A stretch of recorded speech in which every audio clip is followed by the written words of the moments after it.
eu vou conversar com o doutor em História, professor, pesquisador da PUC São Paulo e da Faculdade Casper Libero e da USP, Roberto Coelho, grande professor, amigo. Que bom te ver, Roberto. Tudo bem com Salve, você? salve, salve. Bom dia, Salvador. Bom dia, Bahia. Bom dia, meu irmão Mário. Tudo bem contigo? Tudo, Roberto, e você? Tudo em paz, tudo certo. O que você manda?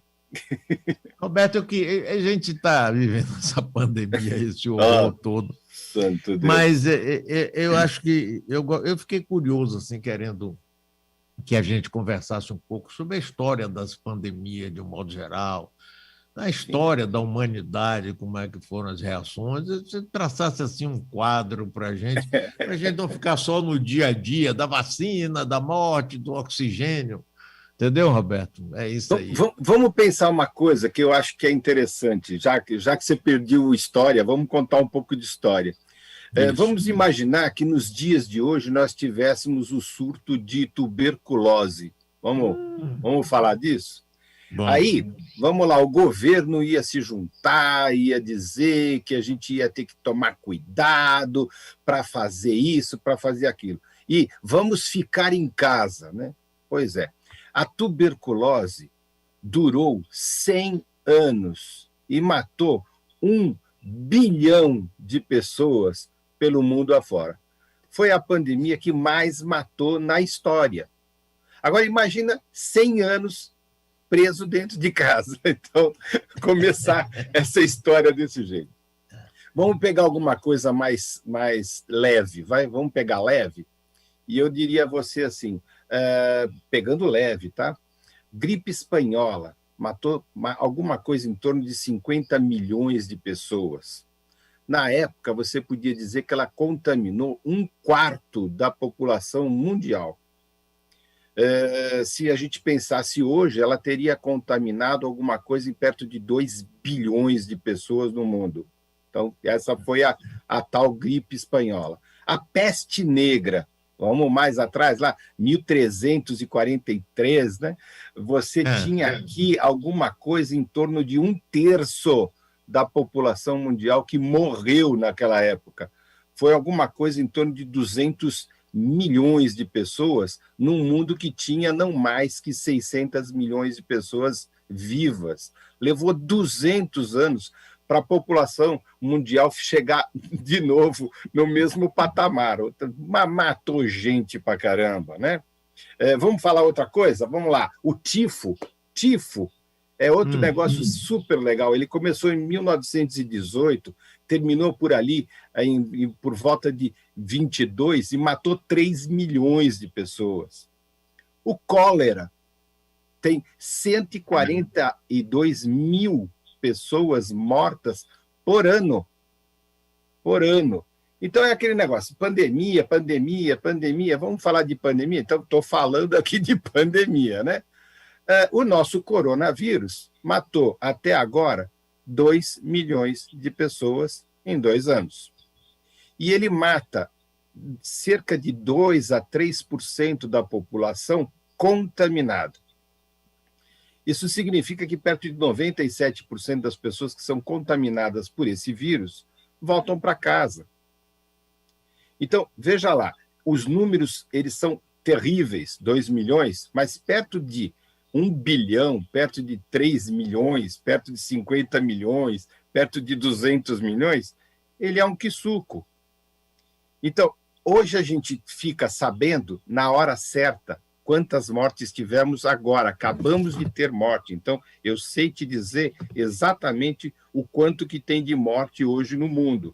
Então, eu falo, 3.272.175 mortes até este momento, 2% das pessoas contaminadas no mundo.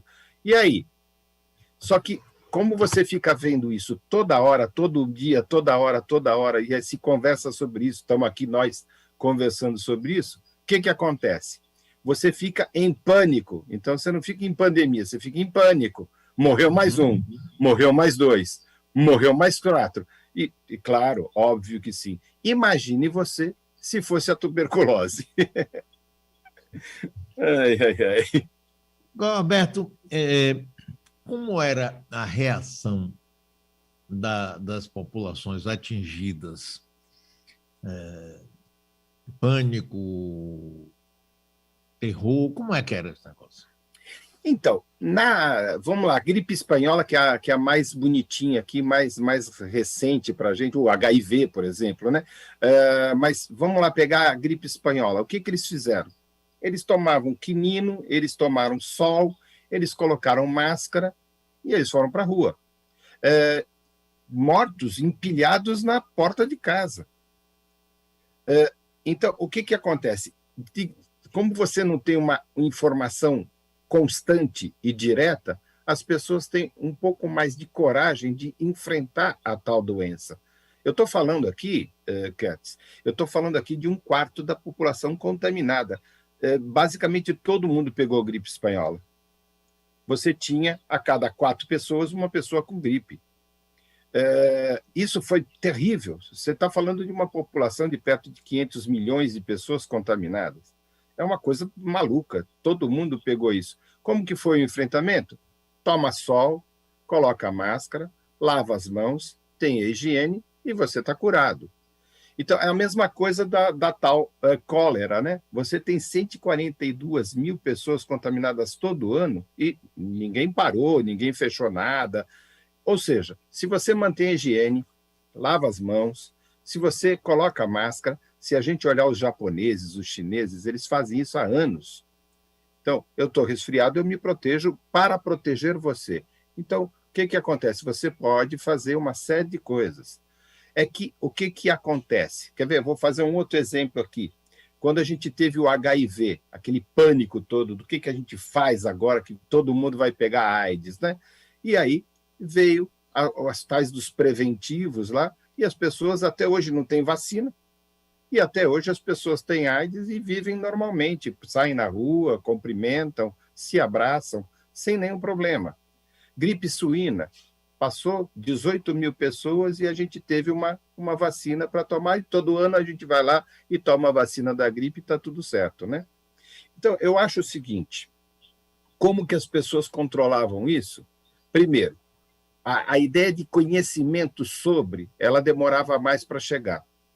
Então, as pessoas se curavam com quinino, as pessoas se tomavam chás, as pessoas faziam ungüentos, e com isso, muita gente, como agora, 97%, se curavam normalmente e voltavam ao trabalho. O problema, Mário, é você dizer o seguinte, hoje morreram no Brasil 500 mil pessoas, e amanhã você fala assim, recorde, 501, porque vai morrer. Quantas pessoas se curam? Quantas pessoas se tratam? Quantas pessoas mantêm um distanciamento? Quantas pessoas lavam as mãos? Então, esse tipo de coisa que deve ser encenado, e não um patrocínio sobre mortes e sobre a hecatombe que está acontecendo pelo mundo afora. Detalhe, hein? Não sou negacionista, não, hein? Pelo amor de Deus. Não sou terraplanista, não sou negacionista. Eu sei disso. História.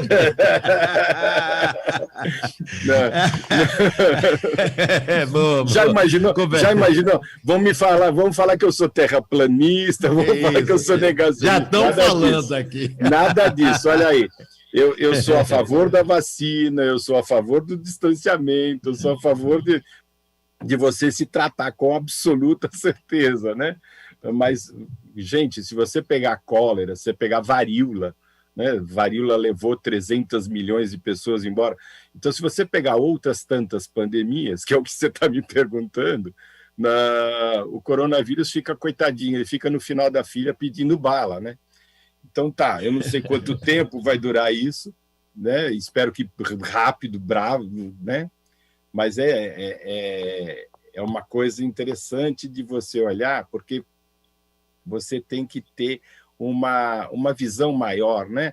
Eu como historiador, eu vou atrás do fato, vou atrás da estatística, vou atrás dos documentos, para entender um pouco o que está acontecendo pelo mundo afora, né? Eu estou conversando com o professor Roberto Coelho. Roberto, mas aqui no Brasil, por exemplo, você falou da gripe espanhola. Agora, a gripe espanhola, inclusive, foi muito rápida o final dela. Foi. Ela chegou no fim de um ano, no Rio de Janeiro. O carnaval do ano seguinte já foi todo mundo na rua, maior. Né? E foi Porque muito ela durou rápido. 2 anos, ela durou 2 anos. 18, 19 e 20 ela já tinha terminado. E isso é que é impressionante, porque em 2 anos, o que ela fez? Ela matou, contaminou 1/4 da população e matou 50 milhões de pessoas. Então, se você olhar para isso, você tem um contágio muito rápido, muito forte. E como é que ela foi? Então, vamos lá, contando a história. Ela foi com os soldados que voltavam da guerra. Então, eles voltavam gripados e automaticamente passaram pelo mundo todo, porque quem foi para a guerra e voltou para casa voltou com gripe. É a mesma coisa de agora. Quem veio da China e foi ver o Louvre, quem veio da China e foi até Roma e visitou os lugares, acabou levando uma cepa, e essa cepa ela foi contaminante do mundo inteiro. Normal, normal. Todas as pestes foram assim. A varíola foi assim, o cólera foi assim, ou o AIDS foi assim, a gripe suína foi assim. Então, normal, normal. Então, o que eu estou colocando é como historiador. Então, eu olho para a história e digo assim, a história é cíclica, ela se repete, e o que a gente não faz? Então, a grande pergunta é, o que a gente não faz? Então, a gente não faz um preparo higiênico, a gente não faz um preparo hospitalar, a gente não faz a lição de casa, que é estar bem. Ou seja, estar bem não significa viver nababescamente, mas estar bem. Então, lavar as mãos, ter higiene, cumprimentar as pessoas com um aceno, ao invés de se abraçar, se beijar, porque isso tudo vai passar algum problema, alguma coisa que você possa ter para o outro. Tirar um sapato perto na entrada da casa para botar um chinelo, para não trazer o contágio de fora para dentro. Então, essas coisas que foram aprendidas por algumas culturas não são aprendidas e não são utilizadas por outras culturas. Isso é importante que a gente ensine. Então, eu acho que a nossa ideia aqui, do Mário, com certeza, é ensinar, mostrar para as pessoas o que elas devem fazer. Claro. Né, do que ficar aí fazendo propaganda de remédio, né, ou então propaganda de vacina. Né, como é que é? Toma aí o remédio que mata piolho que você vai ficar bom. Né? Acho que não, né? Mas, enfim, o que acontece aqui? Você precisa ser vacinado, as vacinas estão aí, você precisa ter os cuidados higiênicos necessários, para que você não tenha gripe espanhola, para que você não tenha varíola, cólera, tifo, tuberculose, AIDS, né? Gripes todas, você tem que se proteger. É isso aí. Agora, Roberto, o que causou também muito impacto aqui, a posição oficial do governo, sobretudo do presidente da República, na hora em que ele nega, diz uma gripezinha, não vai ter nada, não vai ter nada, não entra numa campanha para comprar as vacinas, boicotou aí a vacina chinesa, que se não fosse o Butantan, hoje nós estamos dentro d'água, porque a maior parte das vacinas que estão sendo distribuídas no Brasil são de lá. E em nenhum momento aceitou fazer uma campanha séria. Rapaz, peraí, vamos juntar todo mundo, governo federal, estadual, municipal, vamos trabalhar campanha, o povo. Aí seria muito melhor e mais fácil para a gente superar isso, você não acha, não? Entrou na política, né, Mário? A doença ficou uma doença política, ela não é só uma doença. É claro, ele tomou um partido que era meio trumpista, né? O Trump também cometeu o mesmo engano, e ele é fã desse tipo de conduta. Ele acabou assumindo um passo muito, muito delicado, eu acho, né? Eu julgo um passo muito delicado, tanto é que estamos aí na CPI julgando para saber se isso é bom ou se isso é ruim para o país, ou se isso foi bom ou foi ruim para o país. Eu acho assim que a ideia que ele teve de não alarmar, talvez tenha sido uma coisa importante naquele momento, mas o que aconteceu? Politizou tudo e ele manteve aquela ideia de primeira dele. Ele não mudou de ideia, ele não veio pedir desculpa, né? Ou seja, ele continua dizendo que existiam outros tipos de tratamento, e a gente sabe que não tem, né? O tratamento é vacina, o tratamento é esse. As vacinas chegaram, as vacinas da Coronavac chegaram pelo Butantan. O Butantan hoje tem capacidade de produzir aí mais de 1 milhão por dia. A Fiocruz entrou aí com a Oxford e tem capacidade de produção aí de perto de 1 milhão por dia. Está chegando a Pfizer, está chegando a Moderna. Então, eu acho assim, fora dessa ideia da politização da pandemia, o que a gente precisa é cuidar do nosso povo, esse povo sofrido que tem aí no Brasil e que é terrível, né? Nós estamos vacinando hoje 8, 9% da população mundial. O Brasil está vacinando alguma coisa de 1/4 da população do Brasil. Vamos lá, vamos pensar o seguinte: o presidente é um cara que fala muito, né? A gente brinca aqui entre os acadêmicos que ele olha a casca de banana do outro lado da rua e atravessa para escorregar na casca de banana, né? Então, ele fala muito, ele é um cara que ele é isso aí que a gente conhece. Foi o voto que a gente teve, foi o voto que se escolheu pelo Brasil, é o presidente da República, e ele merece essa confiança que a gente tem que dedicar a um cara que está governando. Já tivemos tantos governantes, né, mais interessantes aí pela história do país, né? Mas, enfim, o que a gente precisa hoje não é essa guerra que tem entre se um é certo ou um é correto. Como você mesmo disse, seria muito bom que o prefeito, o governador e o presidente sentassem na mesma mesa e dissessem: vamos salvar esse povo, vamos fazer o necessário que se precisa fazer.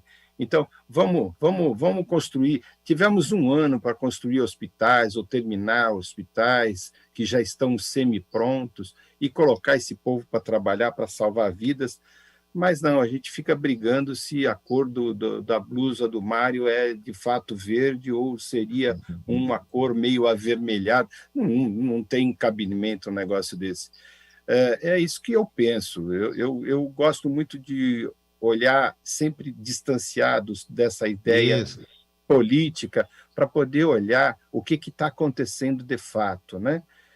Eu tenho essa preocupação, há anos que eu tenho essa preocupação, né? Lembrar que eu frequento o USP, lembrar que eu frequento o PUC, lembrar que eu tenho que ter esse cuidado com todo o grupo de militância que acontecem dentro desses lugares e que é bom, e é bastante forte, né? Não, e é bom que a gente procure, e quando eu convidei, pedi e agradeço muito sua participação, a ideia era exatamente essa, da gente ter uma visão um pouco de fora, não ficar somente no calor, entrar na briga, na disputa política. Ah, sou negacionista, terraplanista, Bolsonaro é o diabo. É a nossa realidade, né? Mas vamos tentar enxergar um pouco mais amplamente, Roberto. Sabe, aqui entrando um pouco na política, mas na análise, né? É assim, se eu tiver um cara que é do PT e ele é um cara bom e ele faz um bom trabalho, eu tenho que ver o bom trabalho que ele faz. Se ele é do Democratas, que seria o outro lado, e ele é um cara bom e ele realiza um trabalho bom, eu vou ficar do lado dele. Acontece o seguinte: não tem extremas dessa ou extremas daquela, tem governo bom e governo ruim. Tem governo que faz e tem governo que não faz. Tem governo que realiza de fato e outro que só te engana. Então, que tal olhar para isso e olhar para a história do Brasil e olhar o que foi feito de bem e o que foi feito de mal, colocar isso na balança e dizer: poxa vida, olha só, vivemos hoje um período desde Sarney, eu posso concordar ou discordar do Sarney, mas desde Sarney a gente vive um período de democracia. Nós temos uma única Constituição, basicamente tivemos um único controle econômico e vivemos. Ou seja, eu tenho que analisar por aí. Então, o que o Brasil fez de bem? O que fez de bom? Então, está aí, legal, bacana, genial. Então, nesse caso da pandemia, virou uma briga de caciques. E a população fica à mercê da briga de caciques. Então, fica aqui o seu João Dória, que todo dia faz uma coletiva dizendo em cada 10 palavras, 11 contra o governo federal. Ao invés de ele dizer, o que eu estou fazendo no meu trabalho, eu estou vacinando as pessoas. Como você disse, ele tem uma vacina que está vacinando a maior parte da população. Tem outras vacinas? Tem outras vacinas. Elas estão chegando? Estão chegando. Eu tenho que analisar por aí. Então, se é o Dória, se é o Mandetta, se é o Boulos ou se é o Jair Bolsonaro, tanto me importa. Eu quero salvar a população. Se tem um protocolo que pode ser utilizado como preventivo, vamos analisar à luz da ciência e vamos aplicá-lo à luz da ciência. Se há uma vacina e ela é boa, vamos aplicá-la à luz da ciência. E então o que acontece? Você salva de fato uma população. Caso contrário, a gente vai ficar aqui brigando como se fosse time de futebol. Eu torço para esse, você torce para aquele, eu acho que esse é melhor, aquele é pior. Quem é que vai ser o presidente da República? Pouco me importa. O presidente da República vai ser escolhido no fim do ano que vem. Até lá, quantas pessoas terão morrido, quantos hospitais estarão prontos, quantos medicamentos preventivos serão feitos e o que vai acontecer nesse planeta. É isso que me importa, porque daqui a 2, 3 anos, o Mário vai me entrevistar e vai dizer, e aí, como é que foi aquela coisa da coronavírus? E eu vou dizer, ela está dentro de um rol de perto de 10 grandes pandemias mundiais que fizeram isso, assim, desse jeito assim, mataram tantos, salvaram tantos, e assim foi. A história é cíclica, ela volta, sempre volta, e parece que a gente não aprende nada. A gente passou por pandemias piores do que essa que nós estamos passando e não aprendemos nada. Né? Será que lavar a mão custa muito? Né? Será que lavar a mão com sabão custa muito? Não custa nada, né? Valeu, Roberto. Um abração para você, viu? Um prazer enorme conversar com você, meu amigo. Um abraço grande.